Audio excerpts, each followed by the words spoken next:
Punaise, y en a marre de ces moucherons. J'ai beau installer tous ces trucs collants, plus ça va, plus y en a. Même avec la cloche, ils arrivent à passer à travers les mailles. J'ai même essayé le truc en carton de chez Action et même ça marche pas des masses. Y en a toujours autant. Alors cette fois-ci, je sors les grands moyens, toutes les plantes dehors. J'ai récupéré un sac de sable de 35 kilos. Cette fois-ci, je déclare la guerre. Et juste après, je mettrai mon arme secrète. Parce qu'il y en a marre. Et pour commencer, je vais mettre entre 2 et 3 cm de sable. Ça va agir comme une barrière naturelle et aussi écolo. Parce que oui, les moucherons, ils adorent le terreau de tes plantes. Ils y vont pour pondre des œufs et les larves après vont se nourrir des matières organiques et des petites racines. Et tu savais qu'un moucheron ça fait entre 100 et 200 œufs? Donc en mettant du sable, ça va déjà être super inconfortable pour eux. Ils aiment pas ça. Ils aiment l'humidité, et ben ça tombe bien, le sable il sèche plus vite que la terre et en plus il n'y a rien à manger dedans. Donc les larves elles vont crever de faim. Donc c'est pour ça que j'en mets quand même une grosse épaisseur. 3 cm c'est bien. Et surtout va pas mettre du sable de plage, hein. Il est salé, ça ferait crever la plante. Et voilà, maintenant que c'est bien propre, je vais sortir mon arme secrète. Mais avant tout, oublie pas de mettre un j'aime et dis-moi en commentaire si t'as une autre méthode toi. Et je te présente l'arme ultime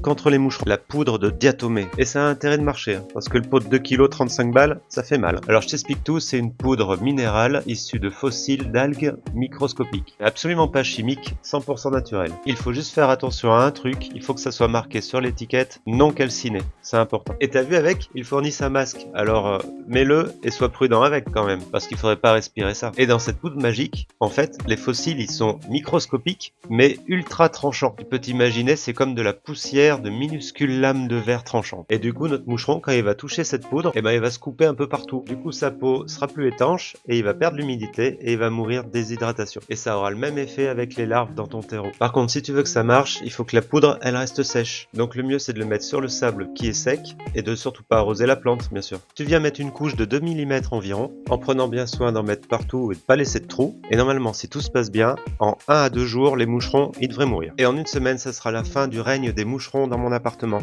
Et si t'as aimé la vidéo, oublie pas de liker ou de t'abonner. Allez, à bientôt!